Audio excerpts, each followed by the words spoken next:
I'd like to talk about the issue of immigration.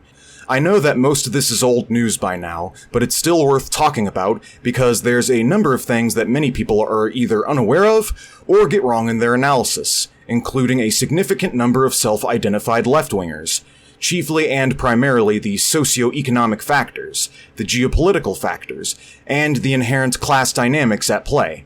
So, let's talk about it. Dating back as early as 2016, current United States President and civilly liable rapist Donald Trump has made the issue of illegal immigration one of the focal points of his electoral campaign, frequently validating his constituency's xenophobic prejudices while touting that he was going to build a wall and somehow get Mexico to finance it. How are you going to make them pay for the wall?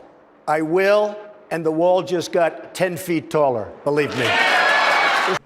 To the disappointment of many, the president has failed to deliver on his promise to erect a great American wall, but that's okay, because this time around, he is actively plotting the mass arrests and deportations of millions of American immigrants. As of January 20th of this year, he has signed off on a litany of executive orders to expand Homeland Security, expand the federal police state's role in enforcing American immigration law, the establishment of new detention centers to house so-called illegal immigrants, tasking the Attorney General and Secretary of Homeland Security with command responsibility over this expanded policing apparatus, as well as singling out any, quote, sanctuary districts within the cities that many immigrants take refuge. Trump has also floated a piece of legislation to Congress that he refers to as his Big Beautiful Bill that would substantially increase the amount of taxpayer money allocated to immigration policing and enforcement,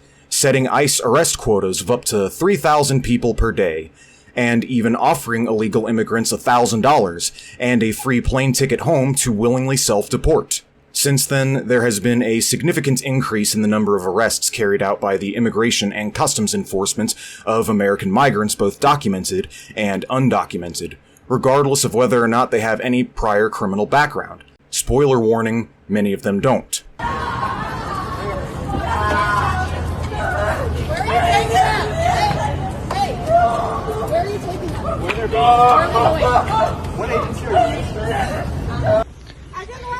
He's not a criminal! He's not a criminal! What are you doing? Get back! What are you doing? Why? Just say why!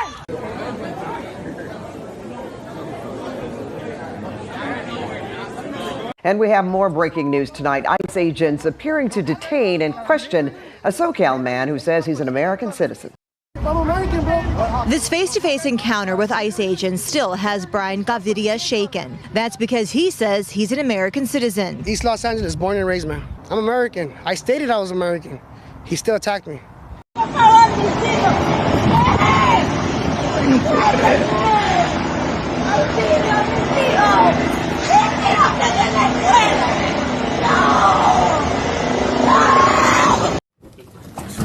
Wait a minute. Jesus. Get off, guys. You're obstructing a federal arrest. Obstructing a federal arrest. Get on the ground. Get back. Get back. Get back. Back up.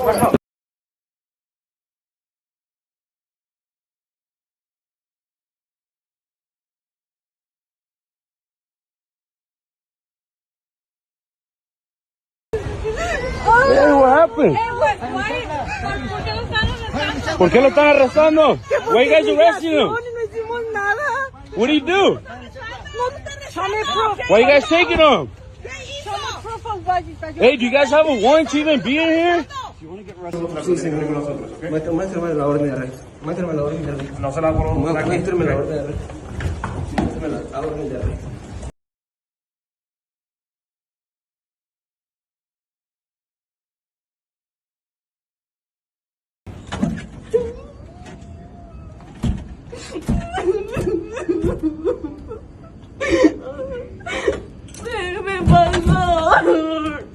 Déjeme pasar, por favor. And coinciding these raids, mass arrests, and detentions, there has been substantial public backlash across the country, especially in downtown Los Angeles.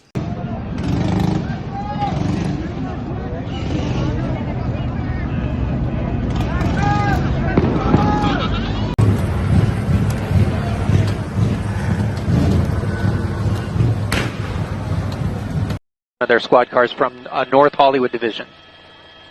Expect my ass in your office on Monday for attacking my children! This is our city! And this was Mexico! You can't get this out of the land that was ours! Look back, bro! Hey, Mr. Look back! Fuck yeah! Let them free! Let them stay! Let them free! Let them stay! Let them free! Let them stay! Let them free! Let them stay!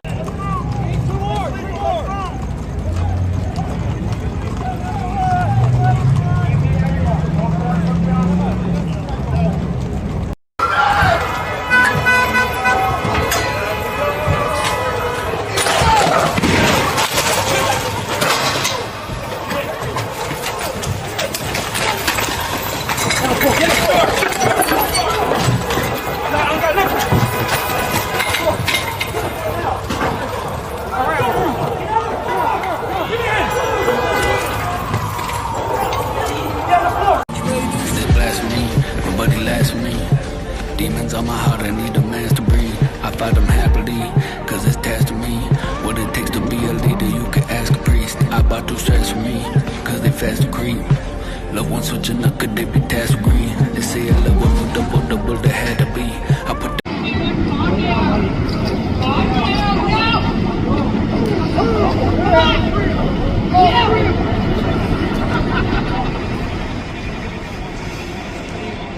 Then there has been the No Kings protests, by which thousands of Americans turn out in the streets and marched in opposition to Trump during his military parade.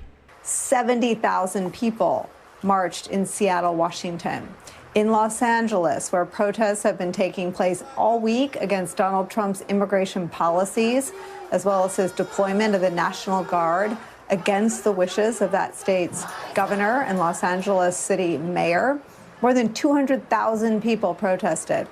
I'd like to make a quick comment on how the Los Angeles protesters have engaged in significantly more effective resistance than the No Kings protesters. Don't get me wrong, seeing thousands of Americans marching in solidarity against Trump would be far more reassuring if it wasn't for the fact that these protests weren't thoroughly astroturfed by corporations, such as Walmart for one, and for two, actually opposed the American regime itself rather than just the Trump administration specifically, as though he's just some sort of anomaly, rather than a product of the system. Furthermore, they don't appear to have any clear-cut goals or demands. For the Los Angeles protesters, their goal is clear: frustrate the fascist institution of ICE by any means necessary. While tens of thousands of liberals are marching around and about a dozen miles away from Trump's military parade in what is effectively a gigantic free speech zone, the Los Angeles protesters are physically preventing their comrades from being singled out and dragged away by ICE, blocking highways, sabotaging police cruisers, and otherwise deliberately disrupting the state's capacity to impose its draconian ICE raids and arrests. In one of these actions, its participants are engaging in low-level, albeit effective, class struggle, while the other action is a little more than a huge act of catharsis because they don't like Trump because he's a meanie face. Immigration and Customs Enforcement was first founded in 2003 under the Bush administration, and first expanded upon by the Obama administration, expanded upon further under the Biden administration, and then expanded upon yet again under the Trump administration. With all of that in mind, is Trump uniquely evil in regards to the question of immigration law enforcement? Well, there has certainly been a shift in his government's methods of immigration enforcement compared to other presidents. While Biden and his predecessors prioritized border security, that is, making arrests and deportations at the border, preventing people from coming into the country in the first place, Trump appears to be moving towards domestic enforcement in the form of ramping up of the ICE raids and the expansion of migrant detention centers. And this bears out in the statistics, as while the sheer volume of domestic arrests by ICE has increased dramatically since his term has begun, the number of arrests made by Border Patrol has significantly declined, as can be seen on this chart. As stated before, he has set a quota for ICE to reach in the form of 3,000 arrests per day, with the ambitious goal of deporting upwards of 1 million people from the United States by the end of the fiscal year. Just recently, the Supreme Court has permitted Trump to strip 500,000 immigrants of their legal status, rendering them vulnerable to being subjected to state repression. alongside the fact that Trump has now deployed the National Guard to a number of protests across the country in response to widespread popular resistance at the grassroots, alongside the other fact that Trump is now going to deliberately target sanctuary cities, quote, for allegedly harboring illegals, alongside the fact that a substantial chunk of his constituency disapproves of his widespread repression of migrants, as many of them are business owners across a number of industries, from agriculture to restaurants to hotels to construction to general labor and so on. All right, well, earlier today, we brought you the case of 6 workers in the Lower Keys who were detained by immigration agents and are now sitting in jail. Now, many are wondering why this happened in the first place. Their attorney says that 5 of the men are here legally. Immigration authorities stopped their truck, according to an incident report, then asked Monroe County deputies to transport some of them who could face deportation. Vincent Scardina is the owner of the roofing company where they worked. He's owned it 37 years. It's going to be really hard to replace those guys. Says losing these 6 men is losing a third of his workers. Vincent, you voted for Donald Trump? Yes, I did. While he agrees with most of the president's policies, he thought the Trump administration was going to focus solely on deporting criminals. It seems immigration officials, he says, are just trying to meet quotas now. And so for a brief period, Trump appeared to be putting a pause on his ICE raids of migrant laborers employed across said industries, as to not alienate and otherwise piss off these business owners, as they constitute a prominent sect of the constituency directly responsible for getting him elected. Only for Trump to effectively say, fuck it and fuck you, this is my last term, I don't need your endorsement anyways, and flip-flop on a whim, doubling down on continuing said ICE raids across these industries. Despite all of the facts mentioned thus far, despite the arrests, the public outrage, the expansion of ICE activities, and all of Trump's bluster, since he has taken office, he has only managed to deport about 200,000 people at the most, which, don't get me wrong, is a lot of people, but in comparison to the 1 million deportations that he's touted by the end of the fiscal year, he is on track to fall incredibly short of that goal at an estimated amount of 440,000 to 470,000 at the most. To put things in context, former President Barack Obama, whom was widely criticized and nicknamed the deporter and chief by immigrant rights activists, deported roughly 435,000 people in the year 2012. Barack Obama deported record numbers of people out of the country at about 3 million over the course of his presidency, which is significantly higher than most any other president serving 2 terms. Trump has deported about 1.2 million people during his first term thus far. For additional context, I have found a chart of annual deportations spanning each presidency from the years 2003 up to 2024. Notice the sharp increase under Obama, and then a marked decline under Trump's first term, only for the ramping up of deportation rates once again during Biden's term. As is typically the case in politics, the previous administration always sets the precedent for the next. This tendency remains true regardless of country, administration, or economic system. Coinciding the aforementioned expansion of ICE activities, migrant detention centers, and deportations has been the growth of a legal backlog of cases within the immigration court, determining who is eligible to stay in the country and who is not. Within the last several years, there has been an exceptional spike in the millions of ongoing cases which the immigration courts have had to tackle, resulting in this ever-growing backlog. Let us now briefly touch up on the migrant detention centers. Since Trump's campaign against immigrants has begun, space allocation for these arrested migrants has grown scarce, prompting for the construction of new detention centers by privately contracted corporations. One could see this as an expansion of America's private prison industrial complex in a sense. Here's an old chart showcasing the growth rates of the number of immigrants being held within these detention centers between the years 1994 and 2019. As you can see over the decades, the number of immigrants held in said detention centers has swollen from below 10,000 in the early 90s up to north of 50,000 by the late 2010s. Since Trump has taken office, this number has increased to about 56,000 individuals, with the rate of arrests of immigrants with no prior criminal record soaring astronomically. Now, it could be significantly higher than that given the increased rate of domestic arrests. I remember reading somewhere it could be as high as 100,000, but don't quote me on it. With respect to the rates of arrests in and of itself, Trump has been uniquely bad in this regard, as the rate of ICE arrests of domestic immigrants has more than doubled under his administration. The majority of these arrests are individuals with no prior criminal record, and many of them are flat-out American citizens. Given the widespread protesting and hysteria online, it would certainly seem on the surface as though Trump is deporting an unprecedented number of people on a scale never before seen, but ultimately this does not bear out in the statistics. Trump is well on track to fall incredibly short of his ambitious goal, as many of these immigrants eventually do end up being released despite Trump's effort to bully the immigration court, and given the statistics, is on track to only be slightly worse than Barack Obama on this issue. At worst, Trump is setting the precedence for an even more fascistic administration to come along and ramp up this police terror and mass detentions even further, meaning whoever the next president is, Republican or Democrat, things will only get worse from here.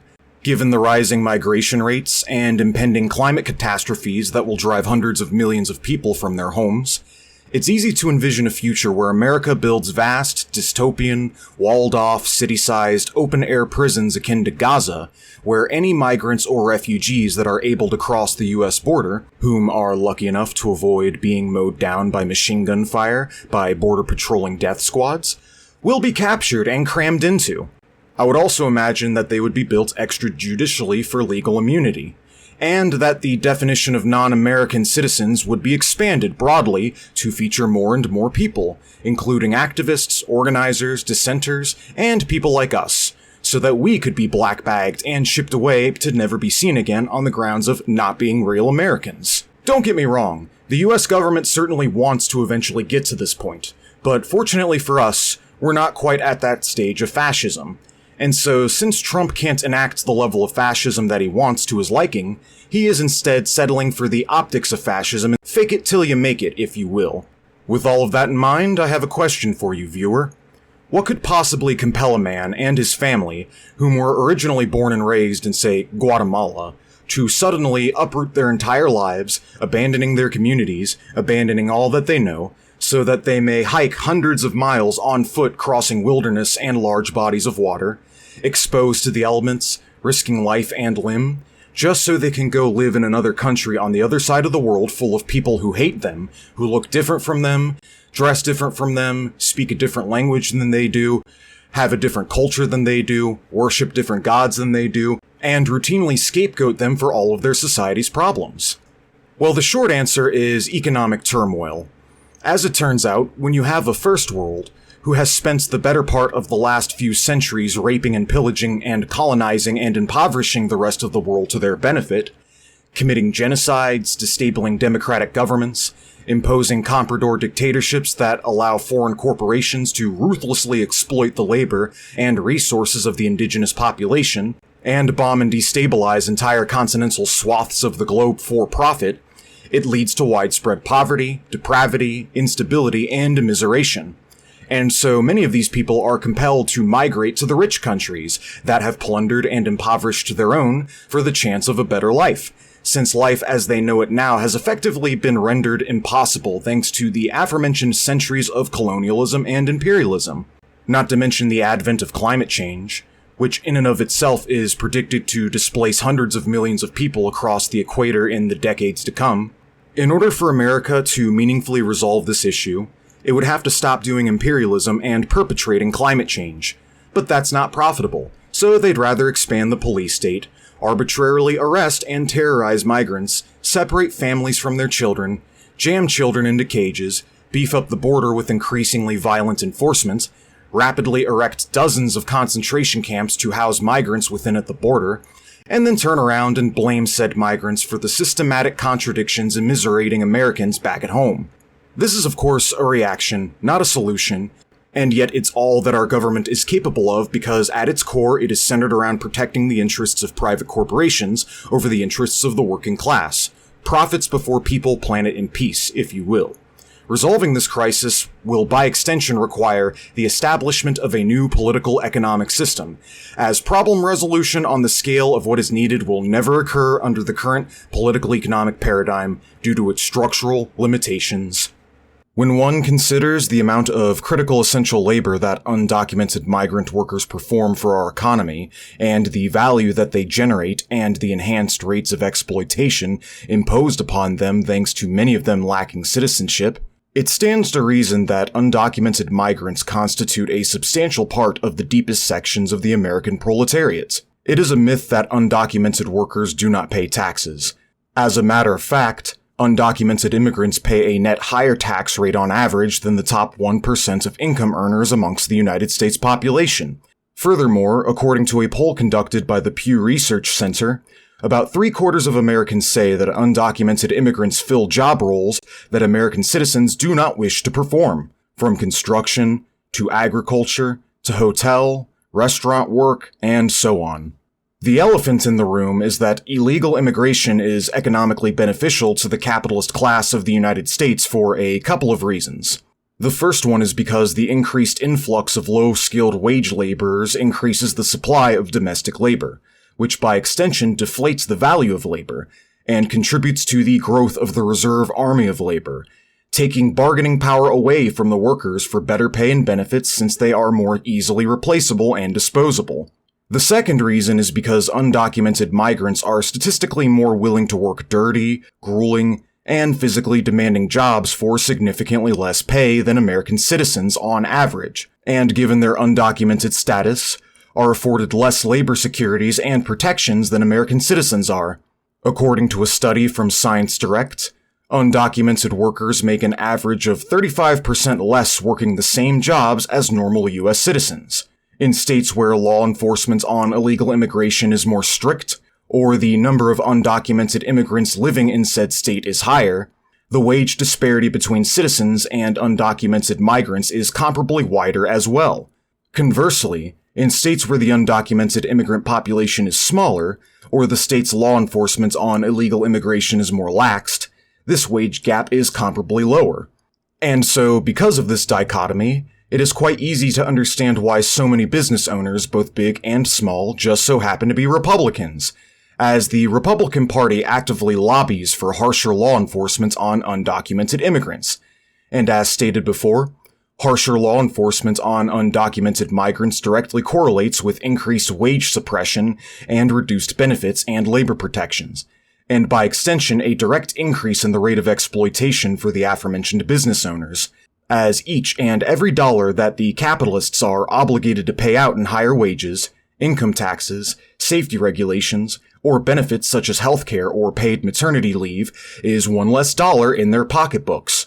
All of this is to say that it is within the material interests of the American bourgeoisie, from the aforementioned industries, to favor harsher law enforcement on undocumented migrants, as well as a more difficult path to citizenship. And then they turn around and blame said migrants for the very economic and social problems that they, that is the colonizers, the capitalists, and imperialists, caused in the first place, as to deflect blame off themselves and emotionally manipulate their moronic constituency. On the other hand, it's not only American capital that benefits from migrant labor, it is also American labor as well, because again, it is the migrant workers who toil performing a myriad of services which many Americans couldn't be bothered to.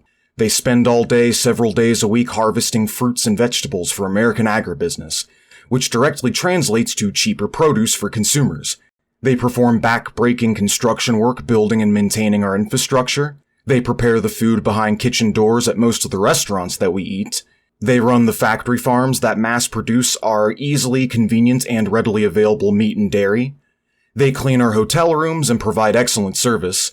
They mow our lawns. They mulch our fields. They clean our bathrooms. They clean our sewers. They deliver us our food off of DoorDash. They provide us taxi rides off of Uber. They cultivate the cannabis that is sold to us out of any of the growing number of head shops across the country, etc. All this is to say that middle-class American consumers are at the bare minimum tangentially benefiting from this arrangement. None of this is to say that American workers themselves aren't exploited, but it is to say that there is a globalized, continuous chain of exploitation at work, upon which the American middle class resides towards the upper end of. However, the aforementioned state repression of migrants can only be taken so far. After all, our economy still heavily depends on their labor, hence why business owners from the industries in which migrant workers are prolific were begging Trump to stop this aggressive policing. And so Trump will never succeed in ridding the United States of mass migration, for one, because he lacks the political clout and the resources to do so, and for two, that was never the intended purpose of ICE and American immigration law in the first place. When one breaks down the institution of ICE, or any other three-letter secret policing institution within the United States, they usually always exist as an instrument of class warfare. From the FBI's use of COINTELPRO against the Black Panthers, to the CIA arming and funding far-right death squads to murder Latin American labor organizers, to the DEA's draconian repression of non-violent drug offenders, to the NSA and its mass surveillance program upon the public, to the IRS seeing to it that working Americans do all of the work and pay all of the taxes while allowing rich people to do none of the work or pay none of the taxes.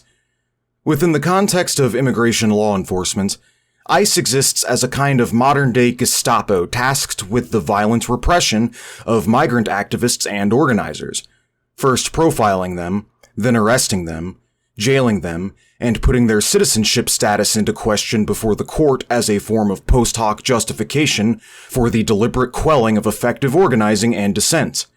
And in the instances where said arrest and detention is deemed unlawful by the court, and the individual in question is mandated to be released, there will be no restitution on behalf of that individual's suffering or lost time.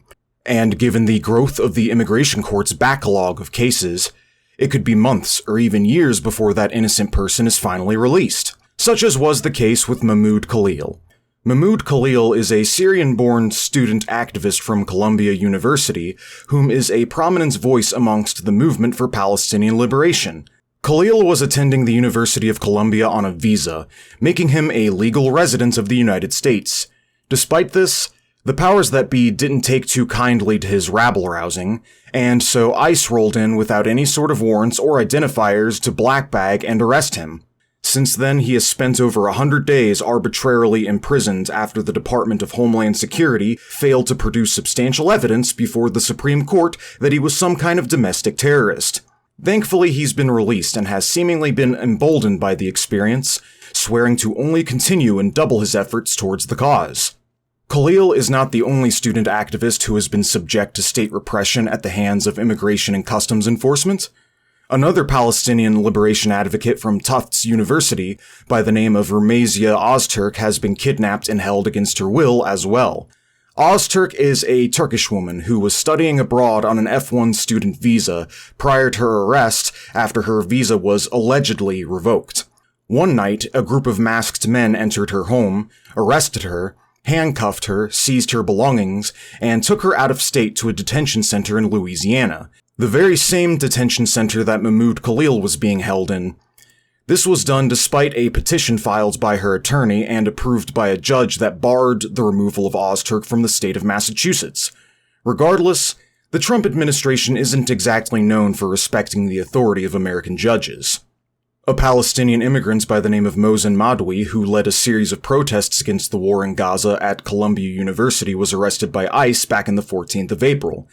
And he was arrested and detained despite the fact that he was a permanent resident of the United States.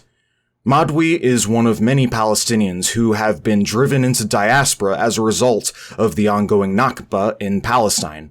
He was originally a resident of the West Bank before he and his family were violently displaced and forced to leave their homes.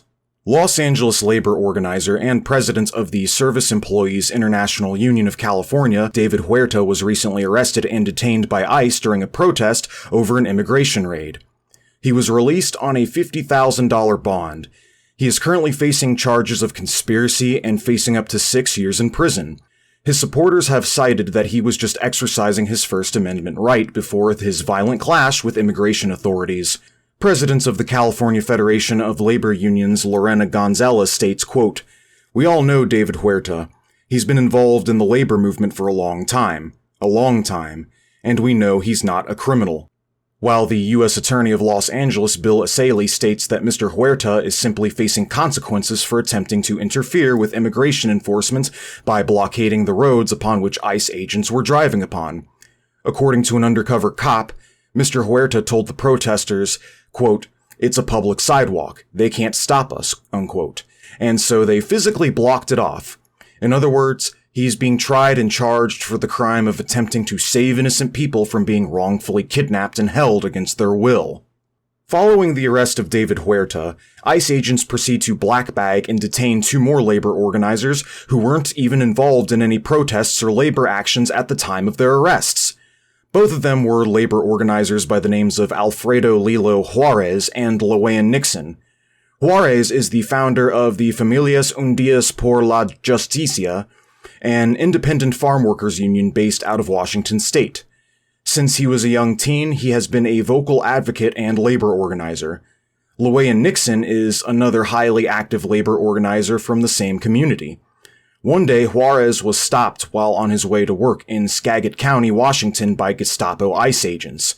Juarez requested that the agents produce a warrant for his arrest and show off their IDs. The agents proceed to smash his car window and detain him. Dixon was also stopped and arrested on the spot despite being a resident of the United States for 5 decades. Both men are American citizens, mind you, and both are currently being held at Northwest ICE Processing Center in Tacoma, Washington. Jeanette Vizguera entered the United States unlawfully over 20 years ago and has been a prominent voice for the rights of American immigrants in Colorado for decades. She gained notoriety at the national stage back in 2017, when she took refuge in a Denver church to hide from being arrested and deported by ICE agents. She is currently being held in a detention facility in Aurora, Colorado. Vizguera was apparently attempting to gain a visa since leaving the church's sanctuary back in 2020. According to a number of statements made by the Colorado Immigrants' Rights Coalition, Vizguera was, quote, a beloved mother, grandmother, and longtime community leader. Quote, Vizguera has fought her own deportation since 2009, while advocating for immigrant rights, labor protections, and family unity. Quote, ICE had no reason to detain her. Quote, this cruel and unnecessary action is causing irreparable harm to her family and community. It is clear she is being targeted for her community organizing and critiques of the deportation system, as well as her outspoken defense of human rights, unquote. Ugandan-American and electoral socialist candidate Zohran Mamdami was recently arrested and detained by ICE before his primary victory for the election of mayor in New York City.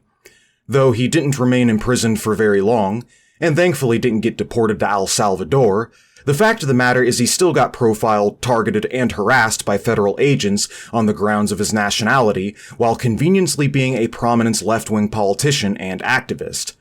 Despite this, he still went on to win the primary for mayor of New York City over Democratic Party shill, AIPAC extraordinaire, and genocide apartheid enthusiast Andrew Cuomo. Mamdami was born to a family of Ugandan refugees who emigrated to the Bronx when he was 7 years old. While attending Bowdoin University, he became a member of the Democratic Socialists of America and went on to co-found the Students for Justice in Palestine. In 2014, he graduated college. In 2018, he was naturalized into a United States citizen. And in 2020, he ran for New York State Assembly and won. As a candidate for the position of mayor, he is running on a socialist campaign, proclaiming that he would introduce state-owned grocery stores, strict price controls on the cost of rent, massively expand the construction of affordable public housing, introduce free bus passes and free subway passes, and eliminate all material support that New York City is currently giving to the State of Israel, being one of the only U.S. politicians to actively call out the Gaza genocide. Given how much every lamestream politician is currently shitting their pants at the prospect of a pro-Palestine socialist getting elected as mayor of the biggest city in America, his run-in with ICE is merely the beginning of how the forces of reaction are going to target, sabotage, ratfuck, slander, and otherwise frustrate his efforts by any means necessary. And so responsibility falls on the proletariat of New York to organize countermeasures in kind. I anticipate the Democrats will run an independent candidate in a malicious effort to siphon votes away from Mamdami and hand the election over to the Republicans. Because as history has shown time and time again, the Democrats would rather lose with a shitty candidate than win with a good candidate. But I digress. Lastly, here are a few more accounts from an article from idealstream.com citing at least multiple examples of American migrants being profiled by ICE and deliberately targeted because of their descent. Baltazar Obturo Gutierrez.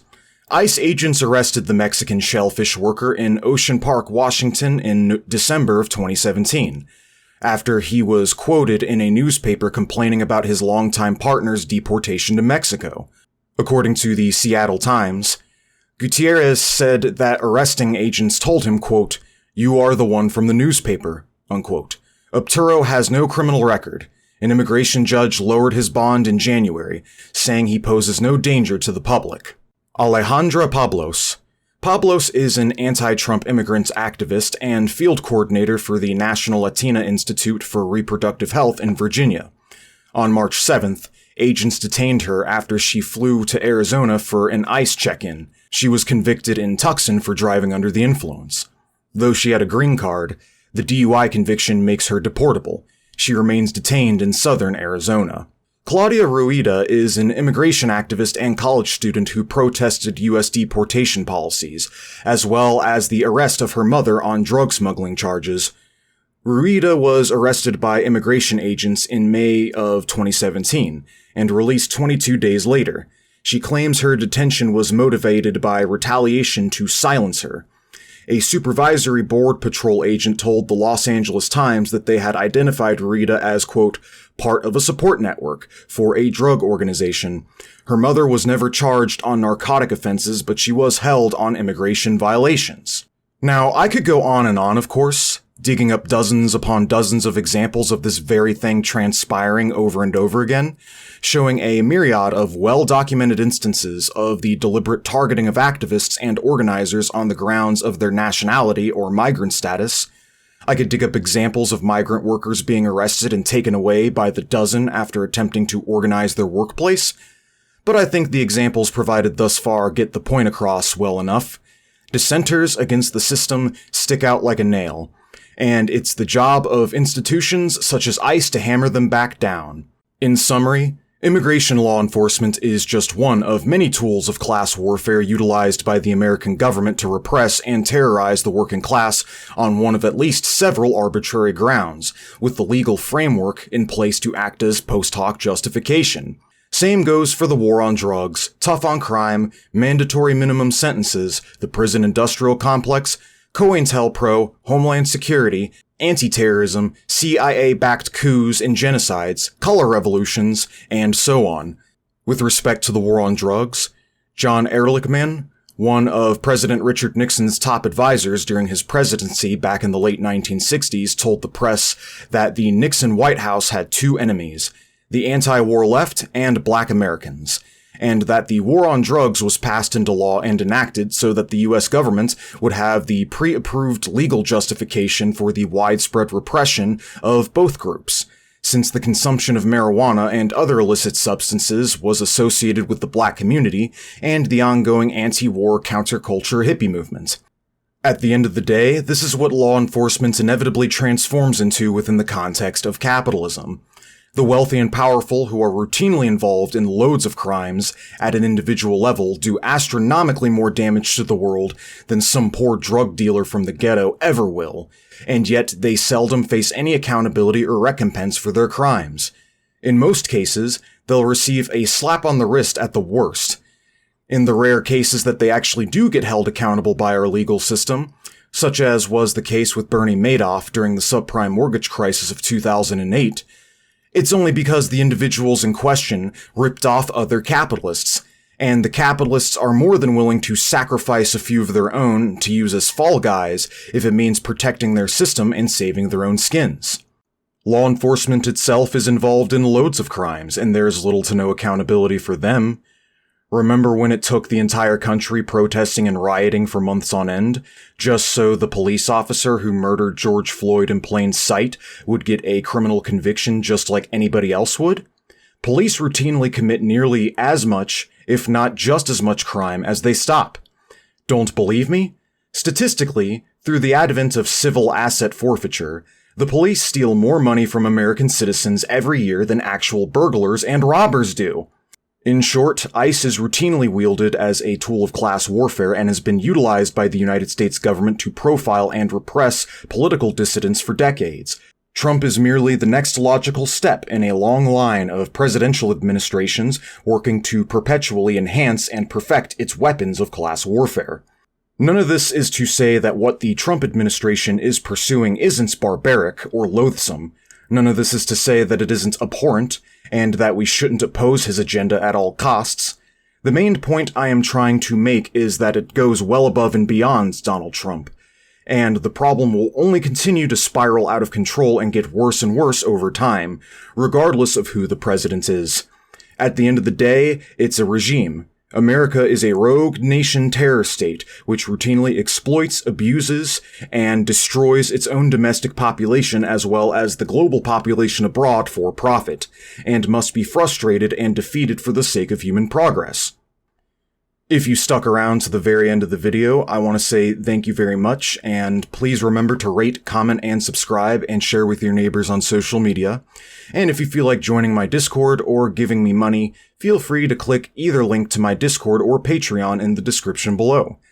Anyways, that's all I have to say for now. This has been a video by Fellow Traveler. Now get out there, agitate, educate, and organize.